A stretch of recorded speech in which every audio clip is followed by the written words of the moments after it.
Thank you for such words. And today I'm extremely thankful to the organizing committee of DentistChannel.Online who has been conducting such nice informative webinars for everyone. And today we will be discussing about radiology, which we all know, like everyone says that endo or crowns, these are bread and butter of dentistry. But before reaching to any of these procedures, we should be having a definite diagnosis in our hand, and that is impossible without radiology. So I'll just start with my presentation now.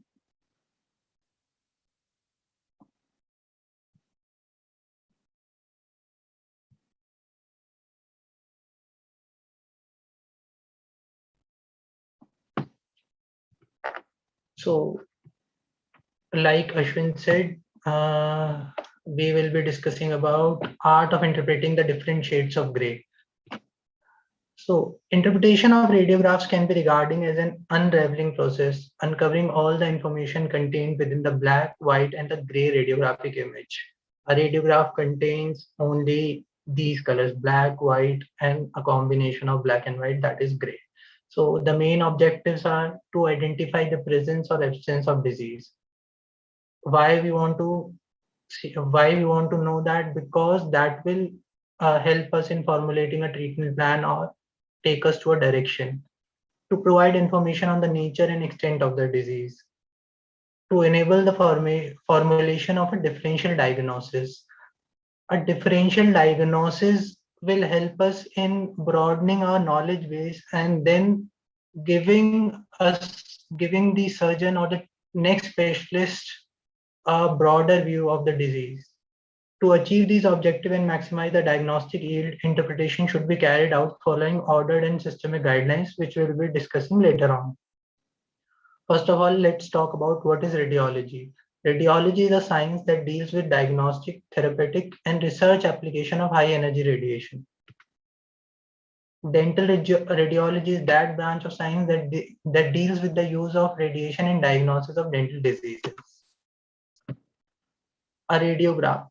A radiograph is the image received on a radiation sensitive film, or like we currently use sensors, digital sensors, by exposure to ionizing radiation directed through an area or region or substance of interest.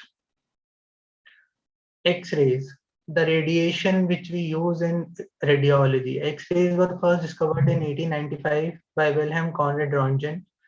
These X-rays are also known as Röntgen rays. Röntgen called them X-rays after the mathematical symbol X, which denotes unknown. Röntgen won the Nobel Prize for his discovery of X-ray. So in an X-ray, we see radiolucent and radio-opaque component. So what is radiolucent? Object partly or wholly penetrable by X-rays. The image of such a material on the film ranges from dark gray to black. Okay. Like pulp tissue, gingiva, caries lesion, any pathology, you can say periapical pathology like abscess, cyst. Now coming to radiopaque, objects highly resistant. Just a moment. Give me a moment.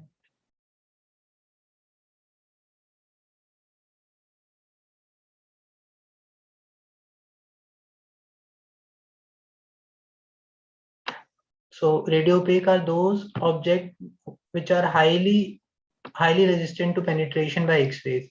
Images of such a material appears to be white on a radiograph. White component on a radiograph, you can see amalgam restoration, enamel, bone. So we have two images in this slide. The bottom one is an IOP and the top one is a section from CBCT. So you will see more attenuated image, the top one. So more clarity, more features. In the bottom one, you will see the broad picture, but not as clear as the upper one. So we can see enamel, the white part, dentine, less white, pulp, black, then alveolar bone, which we can say a combination of black and white. Now coming to role of radiographs. So radiographs, the role of radiographs start as soon as as early as the patient, before the patient enters the clinic, you can say the role of radiographs begin. See, in modern dentistry, some of our colleagues are using radiographs as a initial step before checking patient clinically. There are practices, there are institutions where a OPG is mandatory. Okay, so first step is clinical examination phase. So if we have an initial baseline radiograph with us, be it multiple IOPs or an OPG, so before seeing a patient, we'll have a broader view of the oral health of the patient, if there are multiple caries, if there are any underlying lesion present, if there's anything which we should be concerned about, or we can assess the overall hygiene of the patient. We can see calculus forming on the radiographs also, which you'll see later on. So we will get a base level of the oral health and a broad overview. Then diagnostic confirmation. So we have we have seen the radiograph, we have checked the patient clinically. Okay, and after checking clinically, we have seen some caries lesion, and we have a baseline radiograph, which is an OPG. So OPG gives a broader view, but not the detailed information. For that, we will be taking an IOPA. Then for treatment planning. So once a diagnostic phase is completed, so we will be going forward towards the treatment planning. So properly taken radiographs help in formulating a better treatment plan and hence a better result. During treatment phase, also radiographs help. Like if we are doing a root canal treatment, we will be taking a radiograph with master cone. So that is during treatment phase. If it is going beyond, if it is short, we have to modify the length. So during placement of implants, we'll have to see if we are doing it properly or not. And also the next step would be follow-up. We have completed the treatment. There was a periapical lesion. So the assessment of the healing would be done after some time with a follow-up radiograph. And also radiographs can be used for assessment for further investigation if there is a lesion suspected. So we will be taking a baseline radiograph, and then a patient can be referred for further investigation on the basis of that radiograph. So radiographs in diagnosis, we have broadly covered about it. So diagnostic imaging is an integral part of the diagnostic imaging is an integral part of the diagnostic process in clinical dentistry. Radiographs are often obtained as part of a complete examination. So we'll be taking radiographs, an OPG, or like I said, multiple IOPs of the different region. Appropriate radiographic interpretation is used along with clinical information to formulate a differential diagnosis. So now coming to the use of radiograph, there are zillion of uses. So these are some basic uses. Radiographs can be used anywhere and should be used everywhere. So loss of structure, it may be due to any like wasting disease, atresion, abrasion, erosion. Those are also visible on radiograph. Caries assessment, non-carious lesions such as fracture of tooth, periodontal diseases, bone loss, vertical or horizontal, endodontic disease, endodontic lesions are visible on the radiograph. We can assess the level of impaction. We have all studied about the impaction, and different grades were different levels of impaction was treated, and different orientation: horizontal, vertical, mesoangular, distriangular. So these can be assessed on the radiographs. Bone pathologies, and most commonly now for implant assessment, CBCTs. So radiology is now emerging, and we are mostly into digital imaging now, but analog is also very important. And here's a comparison between analog and digital imaging. Analog is film based, whereas in digital sensors are used. In analog, film is processed chemically with developer and fixer. A view box is used to interpret. There is physical storage.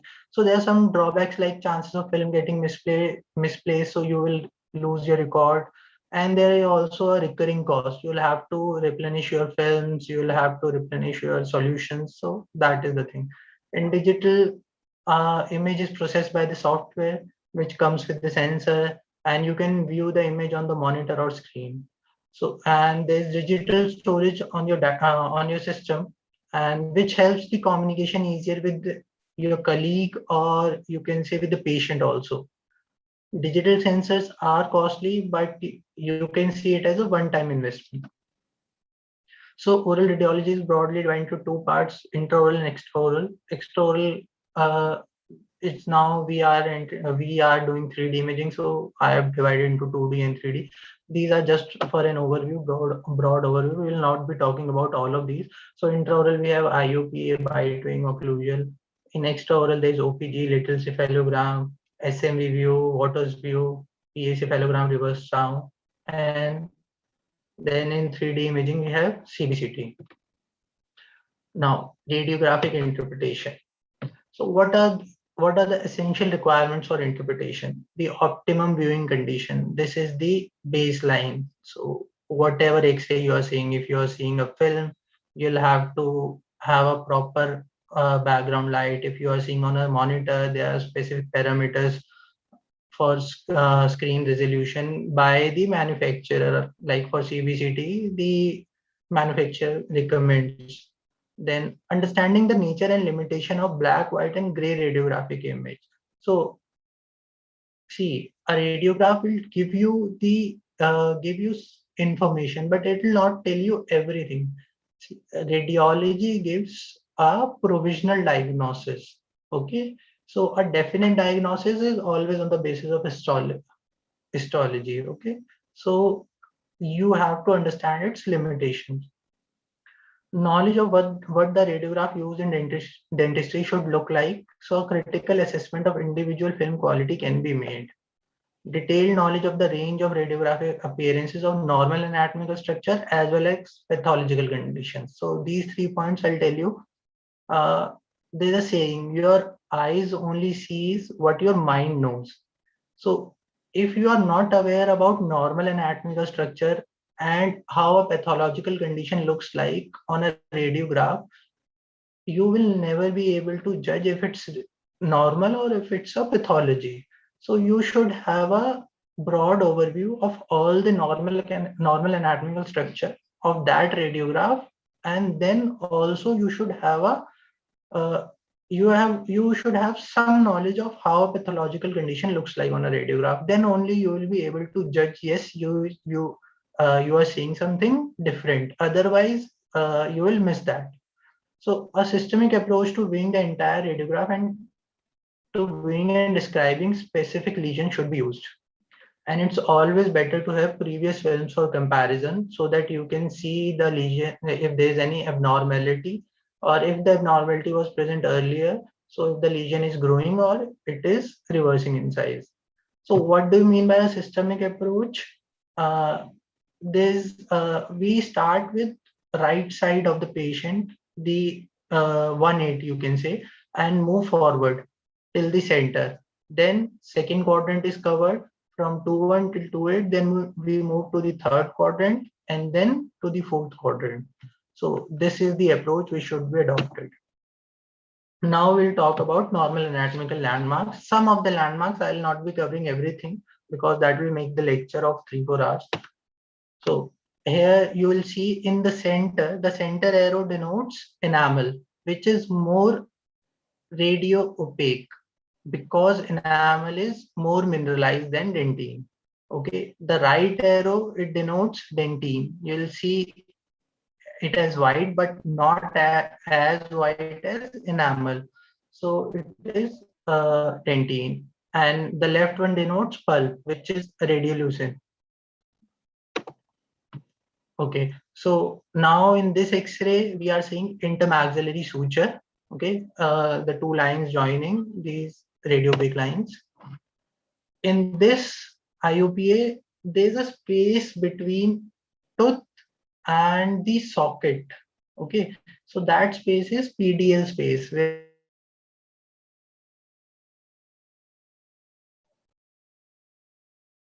in these two radiographs, what they are denoting?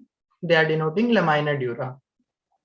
On the left side, we have a tooth in place, then PDA space around it, and then there is lamina dura. Lamina dura is a corticated bone. Okay, in the right side, you can see lamina dura around a fresh extraction socket. Now nasopalatine canal. Why I am showing you this, so that you can see how landmark looks on 2D and how it looks on 3D.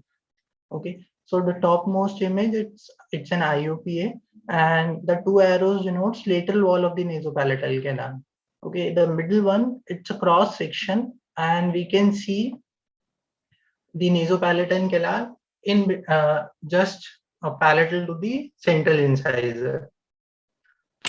The bottom one is the axial section, and here the on the palatal side of the centrals, you can see a radiolucency denoting the nasopalatal canal space.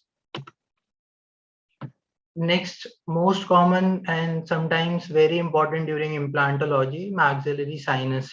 So in maxillary posteriors, it is the while doing implantology, it is the landmark of concern, you can say, or which we should take care about while doing implantology.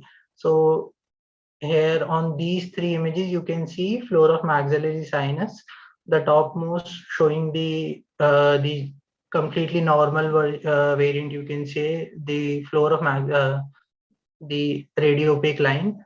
And in the second image, you can see some bone loss, or you can see the floor being shifted uh, the towards the coronal side. And in the last image, we can see a patient is edentulous and there's loss of alveolar bone. So it with that loss, we can see the floor of maxillary sinus completely merging with the alveolar bone.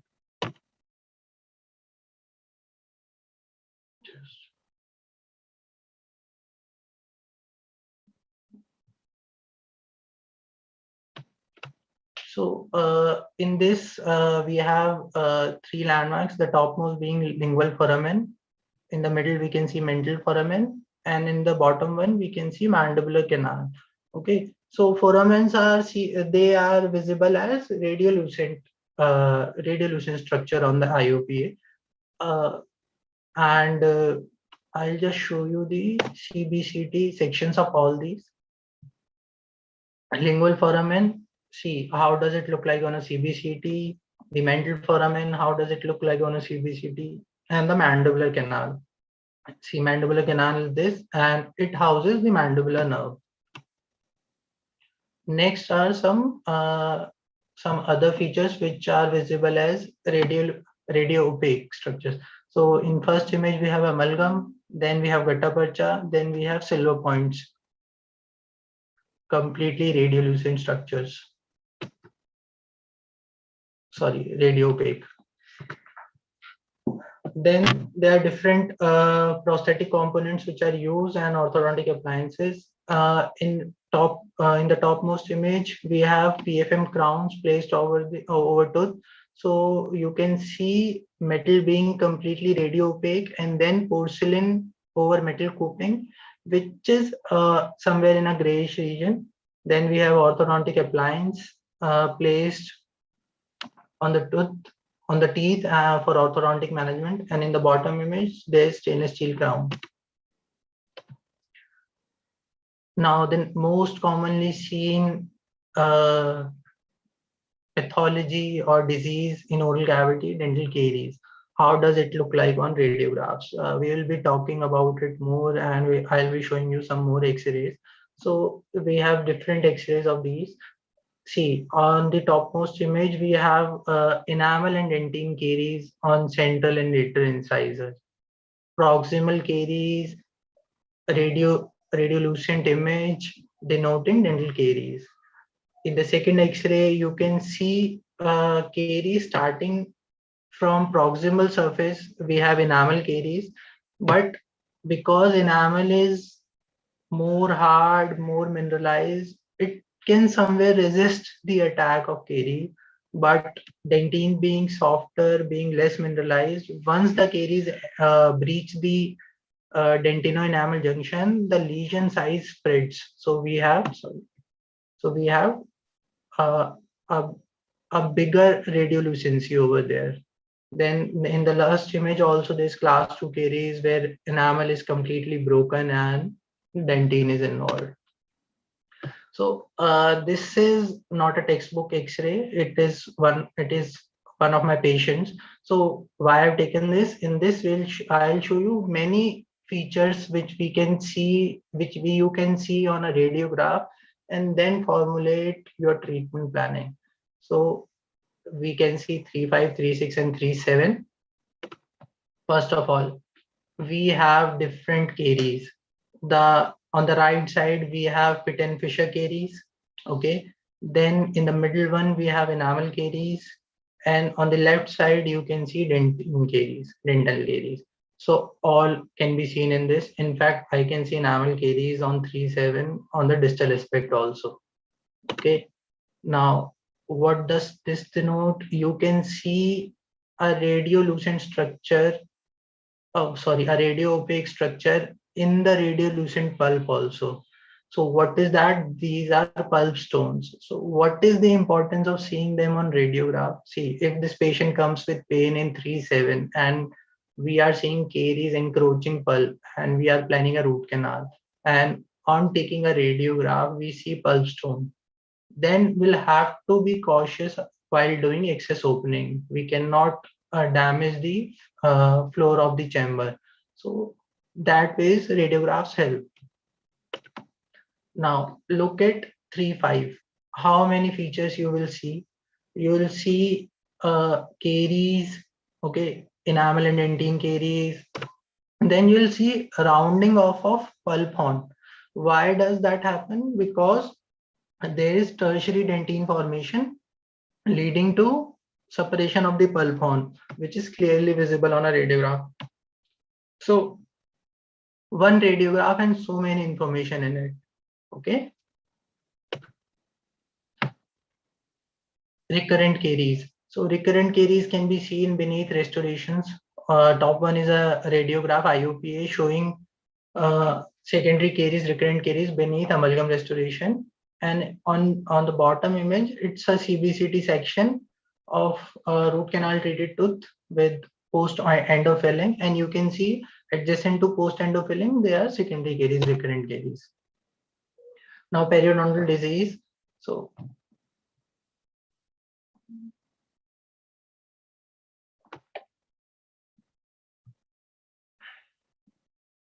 just a moment.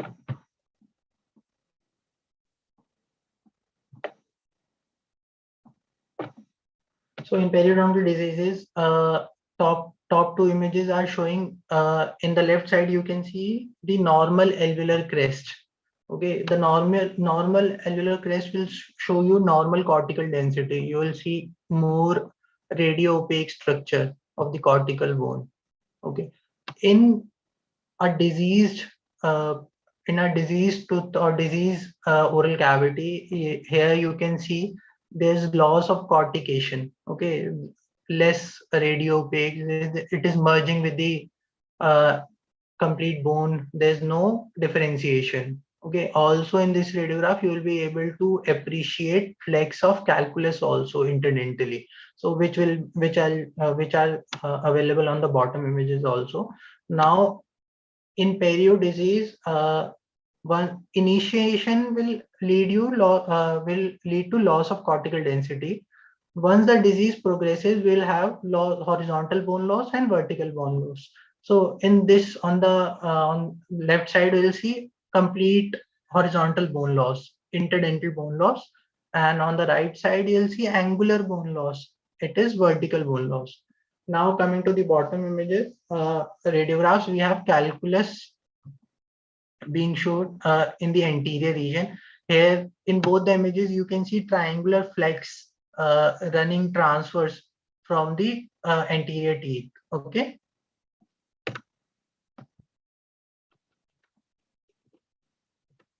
Now these were some normal anatomical landmarks and some normal features, some disease, normal routine diseases which we routinely see in our day-to-day practice.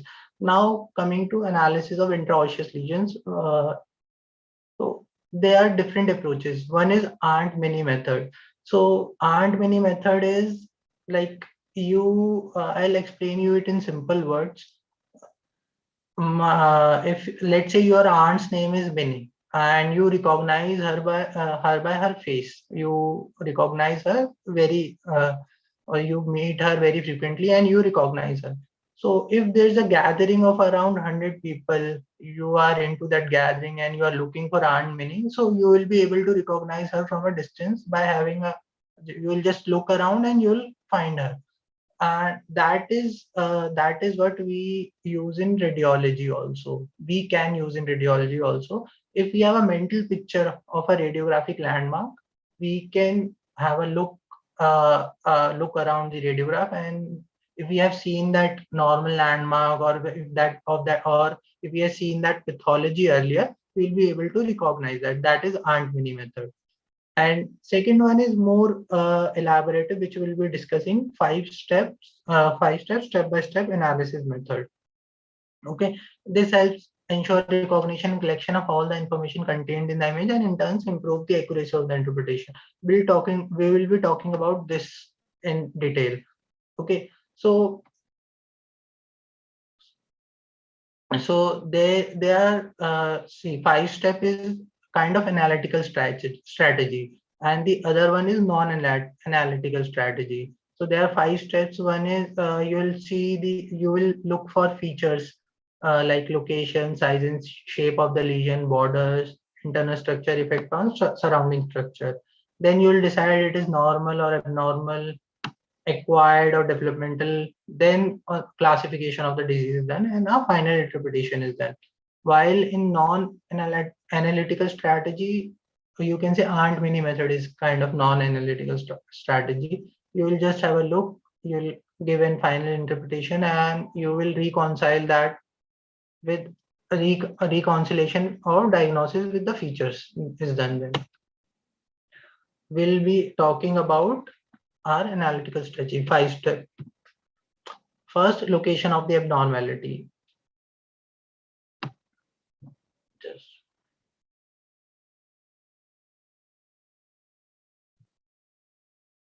give me a moment, please.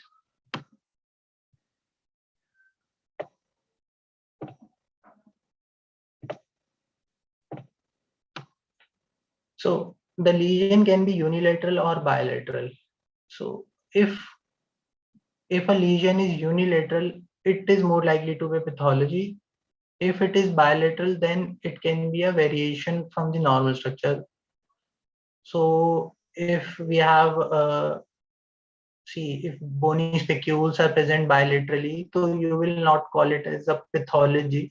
It can be a normal variation. Okay. Then generalized, if there are generalized presence of a lesion, then it can be due to metabolic or endocrinal disturbances. Position in the jaw, whether the lesion is positioned within the jaw or if it is in the soft tissue. See, when the lesion is in the jaw, the point of origin or epicenter can be estimated on the basis of the assumption that the abnormality grew equally in every direction. Okay, so and also it becomes less accurate when we have very large lesions. Okay, the point of origin may indicate the tissue type that compose the abnormality.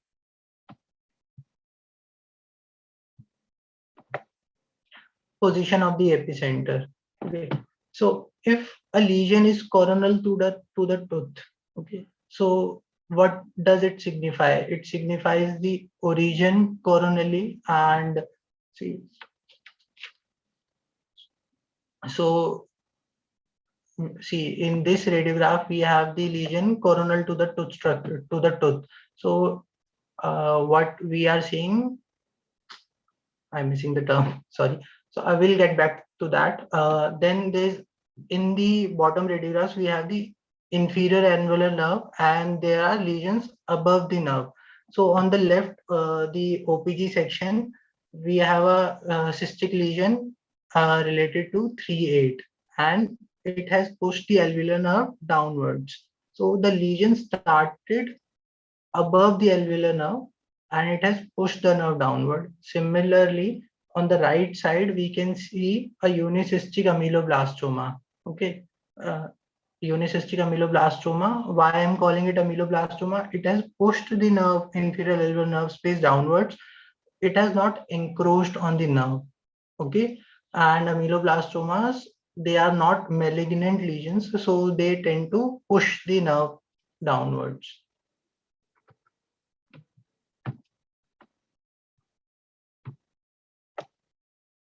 So if a lesion is below the inferior alveolar nerve, so it will push the nerve upwards. You can see on both both the images, both the radiographs. On the right side, what you are seeing is a salivary gland pathology seen around lesion. And if the lesion is within the inferior alveolar nerve, so it will give a different appearance. Okay, the nerve will look widened. So it is significant of neural lesions.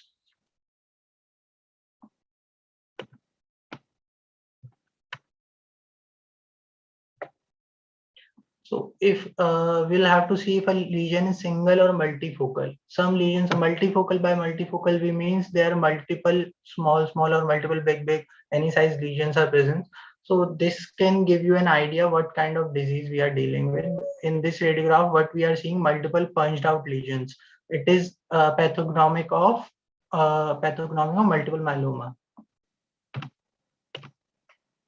Now assess the periphery and shape. Periphery and shape of the lesion. Periphery can be lesion can be well-defined lesion, one in which most of the periphery is well-defined. An ill-defined lesion, difficult to draw an exact delineation around most of an ill-defined periphery. So if I give you a simple example, what we were taught in a very basic manner, abscess and cyst. Abscess gives a very ill-defined periphery, and cyst gives a very well-defined periphery. Okay, so the top radiograph is kind of denoting an abscess, and the bottom one is showing a cyst. So okay, and it is further broken down into two subcategories: well-defined borders and ill-defined borders. So one is lesion, then the lesion will also have borders which are well-defined or ill-defined. So well-defined borders are point out border like we saw earlier, multiple myeloma, radiolucent line around radio-opaque lesion. So here you can see a radiolucent line around a radio-opaque lesion. This is very particular to cementoblastoma. And ill-defined lesions. So there you will have blending borders. Okay. This blending borders you can also here in this radiograph, which this you can also see when there are new bone formation to a disease in response to a disease formation. So you will see uh, condensing osteitis happening in response to a disease process. Then there are invasive border or permeative border. They are usually associated with rapid growth, that is malignancy. You will see in the radiograph there are increased marrow spaces in the alveolar bone. So it is signifying malignancy. Then coming to the shape, a circular or fluid filled shape. This will suggest a cyst. A scallop shape, it will suggest it will give you an idea of what kind of lesion you are seeing. Here we are seeing an odontogenic keratocyst. So a scallop shape is a scalloping of the scalloped margin of the lesion. Now then the next step is analysis of the internal structure. There are three broad categories. One is radio opaque, other is radiolucent, and third is mixed. Okay, we have talked about what is radiopaque, what is radiolucent. Mixed is trabecular bone. If you could give me a minute, please.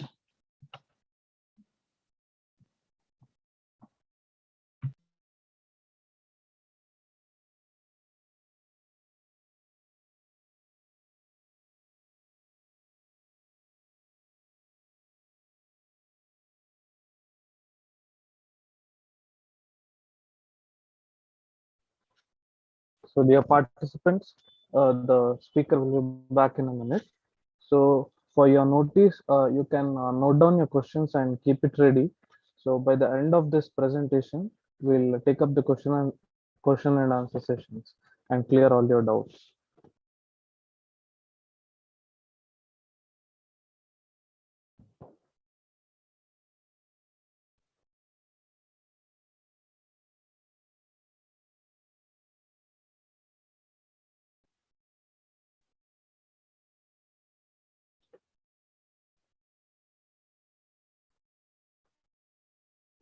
And to the note of all the participants, e-certificate for this webinar is available for the Prime members of Dentist Channel Online. So if you are not one among the Prime members of Dentist Channel Online, please log into DentistChannel.Online and register as a Prime member and avail participation certificates, which will now be accredited with 1 CPD point per webinar.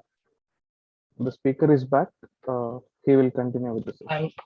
I am so sorry. Actually, there was some issue with the internet connection, so I hope it doesn't happen again.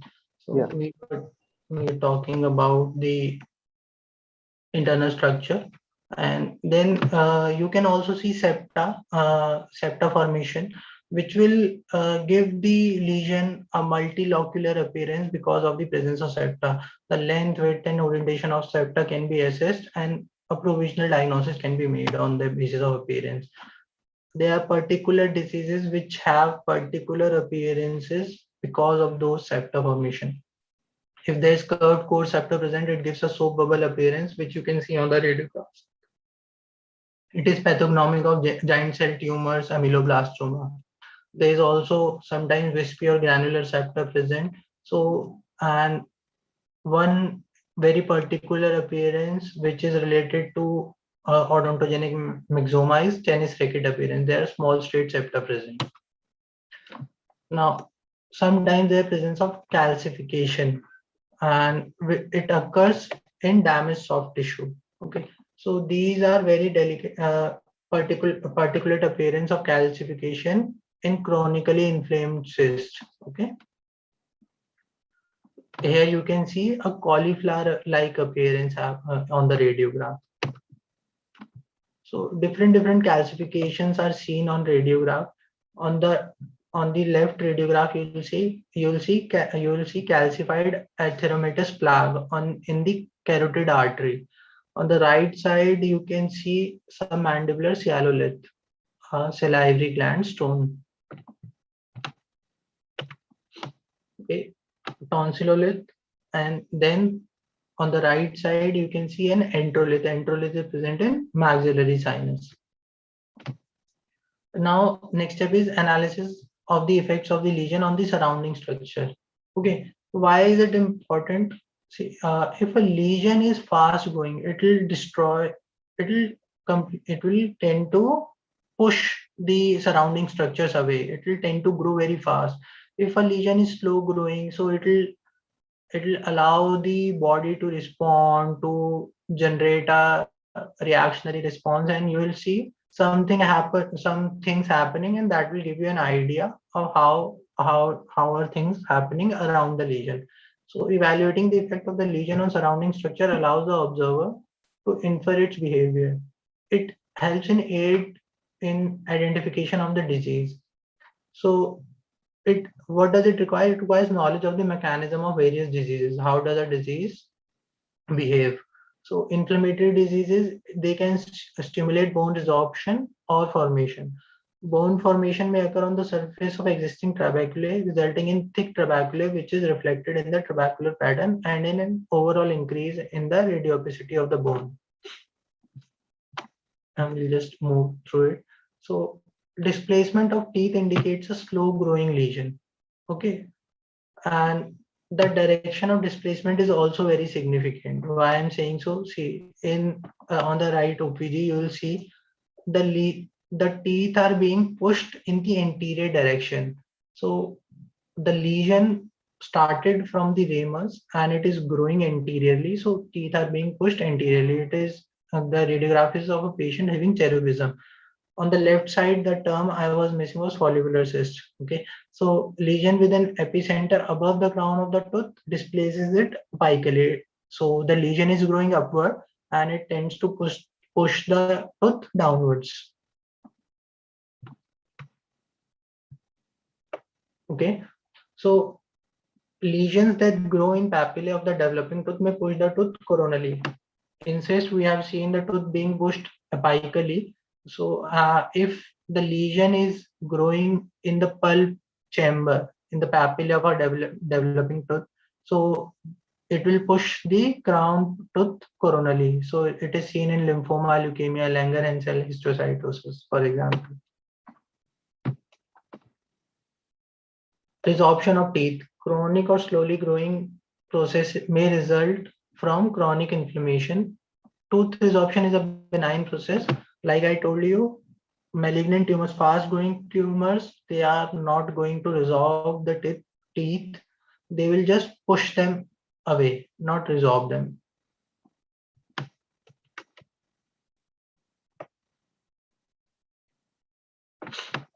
Surrounding bone density and trabecular pattern. The peripheral corticated or sclerotic bone of a lesion signifies slow benign growth.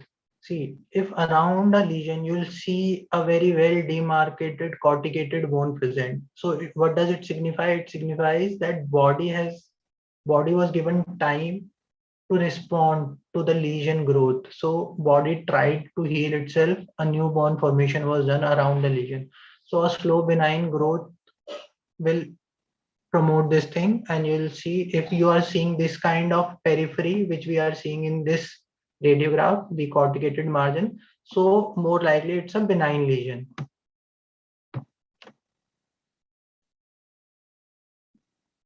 The cortex of bone may remodel in response to a lesion. A slow growing lesion may allow time for the outer periosteum to manufacture new bone. Like we discussed earlier, that a slow growing lesion will allow body to make a new bony layer. So, and a rapidly growing lesion will not allow that much time, and you will see a hazy appearance. Okay, what we can see in this radiograph and also the bottom one also, you'll be able to see 2-3 layers of new bone formation. So this kind of pattern is called onion skin type of pattern. So these are when this process of remodeling occurs more than once. So a new bone is formed, then the disease happens, a new bone is formed. So this is called onion skin type of pattern, and it is lesions are more rarely in some malignant lesion and in Langerhans cells histiocytosis. Some periosteal reaction are very specific, like you can see in this radiograph. Speculated new bone formation at right angles to the outer cortical plate. So this is seen in metastatic lesion of the prostate gland or in osteogenic sarcoma. So by seeing a radiograph of the oral cavity, you can help the patient and can identify a disease of a prostate, or you can diagnose osteogenic sarcoma. So last step is formulating a radiographic interpretation. This is a table taken from White and Farrow, which we have discussed. It's in the tabular form. Now, formulating a radiographic interpretation. So first decision is normal versus abnormal. A normal or variation from the normal does not require any treatment. Okay. So if we are seeing radiopaque, radiolucent structure which are normal, which are there is no disease, or variation from the normal is if we are seeing normally a lower first molar have 2 roots. If we are seeing 3 roots in that, so it is a variation from normal, but it is not abnormality. So it doesn't require any treatment. Developmental versus acquired. If the abnormality is developmental, so then one need not do any further analysis. See, if there's one abnormal developmental abnormality, so we are not going for any further investigations. classification. If the abnormality is acquired, then the next step is to classify it into cyst, benign or malignant tumor, inflammatory lesion, bone dysplasia, whatever it is, then the classification part comes. Now, how to proceed? Whether we need further investigation, if we have come to this classification part by taking an IOP only, then do we have to go for an OPG? Or if we have taken an OPG, do we have to go for CBCT? Do we need to do a biopsy? Or do we need to put the patient under observation? This is the fourth.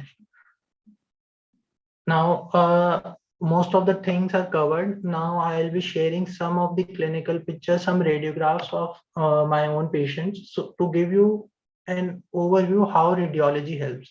So I checked this patient clinically, and this is a 21-year-old male patient. See the lower six giving a completely different appearance.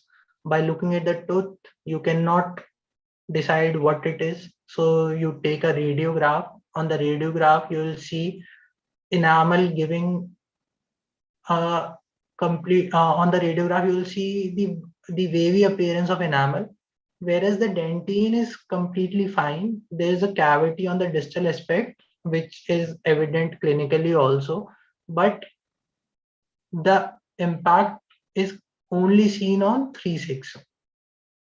So what provisional diagnosis you can give on the basis of this image? Molar hypoplasia. I forgot to add the image of incisal region also. I have those image also. This patient had molar incisal hypoplasia. Okay, just involving enamel. Dentine was not involved. Now, see, this patient came to me with a chief complaint of pain in right back tooth region. On clinical investigation, there was nothing, no cavities, nothing was seen. Then I checked in the anterior region. I could see mobility on mobility present on 4-1. So I took a radiograph if to see whether the pain is because of 4-1. But on the radiograph, you can see there was presence of caries, proximal caries, which was not, they were, that caries were not visible clinically. Okay. And patient was having pain because of these caries, which were approaching pulp, which have involved the pulp. So that's how radiograph helps. Also on this radiograph, you can see the triangular flecks of calculus, which have led to recession and bone loss, and this tooth is mobile. There's loss of attachment with the alveolar bone. This is a recent case. So in this case also, you'll see a radiograph will provide so much of information which will help in treatment planning. See, patient came with chief complaint of pain in left lower back tooth region. Okay, patient was 16 years old only. Okay, in a 16-year-old patient, it is very rare to see such kind of calcification in the pulp. See, what we studied till now, that pulp space is radiolucent. Here we can see radiolucency in premolar, but in premolar, in the chamber part also, you can see radio opacity. In 3/6 also, the chamber is completely radio opaque. In 3/7, the chamber is completely radio opaque. So how does a radiograph help? Radiograph helps in such a way that once you do your axis opening, you'll be able, your mind will be prepared to not to face a broad chamber, because in a 15-16-year-old patient, what your mind expect normally, that once you enter the chamber, you will be entering an open area. But here it was completely constructed. These two images are pulp stone which was removed from the patient's tooth. See, a complete stone was removed. In fact, you can see the horns on the pulp stone. Those were, and these horns were in the mesiobuccal and mesiolingual canal and the distal canal entering into those. Some of the radiographs where in the top one, you can see a patient having taurodontism. Patient patient came with a chief complaint of pain only, a diagnostic radiograph was taken. How does it helps? Now we have an overview that this patient's management would be slightly different from the other patients because you have a taurodontism, tooth with taurodontism. See, this anterior tooth radiograph, patient came with chief complaint of pain in the anterior tooth region. Tooth was discolored, pinkish hue was there. A radiograph was taken. A classical picture of internal resorption on a radiograph was seen. Similarly, here on the bottom left, you can see a faulty root canal treatment. But why I put this extra over here? After taking an X-ray, you can see there are 3 roots present. So your root canal treatment would be modified accordingly, because in a lower tooth, what we usually expect mesiobuccal, mesolingual canal and one distal, but here we are having 2 roots, so definitely we are going to get 2 different canals. So that's all for today. So on what note I'll conclude that interpreting a radiograph interpreting a radiograph will take you leaps and bounds if you can interpret a radiograph in a better manner. You will formulate a good treatment plan, you will provide a better treatment, and have a hence you will have better results. Thank you. Thank you so much, sir, for sharing your knowledge on interpretation of radiographs and how radiographs are useful in day-to-day dental practice. So definitely the budding dentist should learn regarding the importance of radiographs and rightly and judiciously use this important diagnostic tool, which will help in formulating the treatment plan and also in follow-up of various treatments and diseases. Thank you so much, sir. So Thank before moving on to the question answer session, we have a small presentation. Sir, can you please stop sharing your screen? yeah, sure.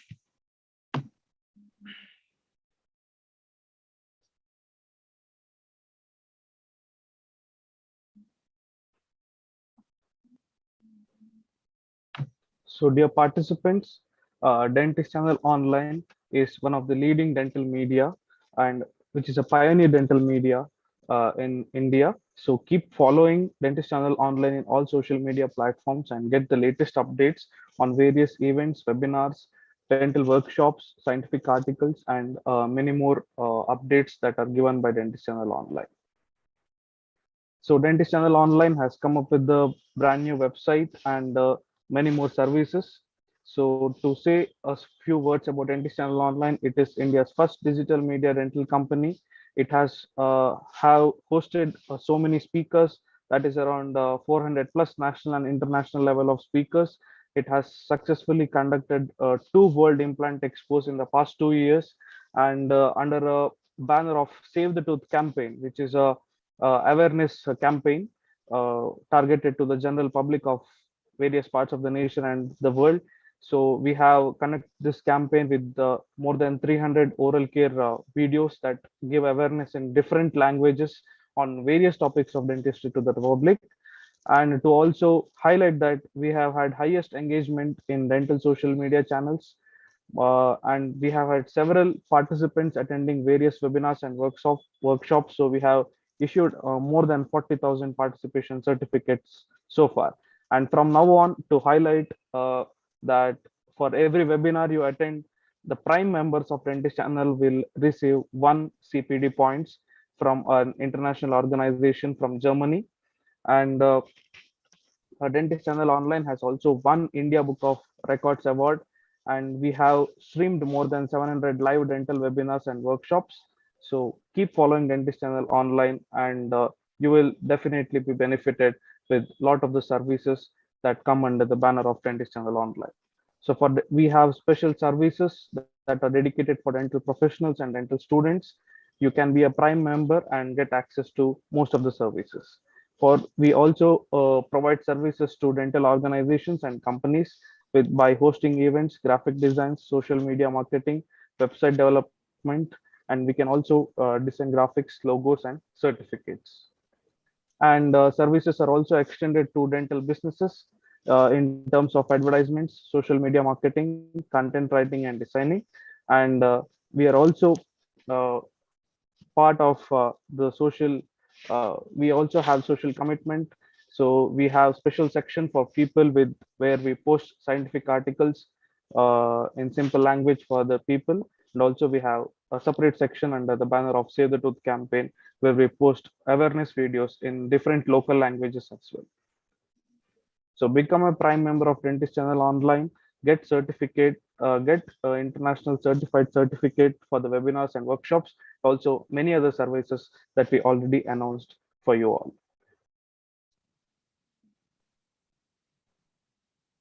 To become a prime member, you can use the promo code and avail special discounts that is shown in the screen, that is ADT100. So with this, you will be given a special discount when you register as a prime member. So this is an announcement regarding an upcoming online workshop on forensic odontology. So having conducted two successful parts in the previous days, Dr. Arushi Chawla will be conducting a forensic odontology workshop very shortly. So keep following Dentist Channel Online and uh, keep attending these programs that enrich your knowledge. There are also other master classes that are coming in regarding communication, that is key to successful dental practice. And then also there will be a special session by our today's speaker, Dr. Ankit Jain, that is on art of interpreting different shades of gray. So this will be a 3-hour detailed masterclass on radiographic interpretation. So for all the latest dental updates, keep following Dentist Channel Online, and also you can note down this number and contact us for any queries. So the event was sponsored by Nova Mind, which is a generic implants and prosthetic solution company. So for all the recorded videos, keep following our social media channels in Facebook, Instagram, and YouTube, and you can watch all the recorded videos of the webinars and other events that are hosted by Dentist Channel Online.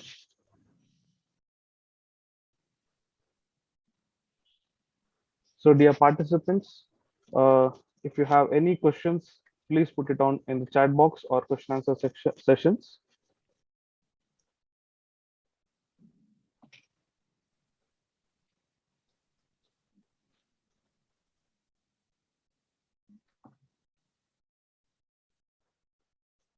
So far, no questions have been posted by any of the participants. Probably you can all attend the workshop that is being conducted uh, by Dr. Ankit Jain, and then get more insights on uh, So radiographic there interpretation. is one thing, Ashwin. The workshop will be mainly focusing on CBCT interpretation. So Okay. everyone knows how to take a radiograph, Yes. RVG here in IPA. Yes. But what we usually do, we rely on the reports provided by the CBCT center, and some of us don't know how to use the software. The centers always provide us with a CD, so we can always make a effort and make a Yes. diagnosis ourselves and plan our treatment accordingly. So we'll Yes. be doing that. Yes. So as sir mentioned, it will mainly highlight on interpreting cone beam computed tomography radiographs, that is CBCT. So which is one of the mainstay in planning and also for the treatment planning of dental implants, which is most commonly used these days. So I think that will be really a useful and great session by him in the coming days. So keep following Dentist Channel Online, and then we will definitely be benefited with lots of the services that are offered by Dentist Channel Online. So I think there are no questions as of now. So we'll wind up this session. Once again, thanks to dear speaker and also all the participants who have taken their time and participated in this event. Thank you. Thank you, one and all. Thank you, Ashwin. Thank you so much. Yeah. Thank you.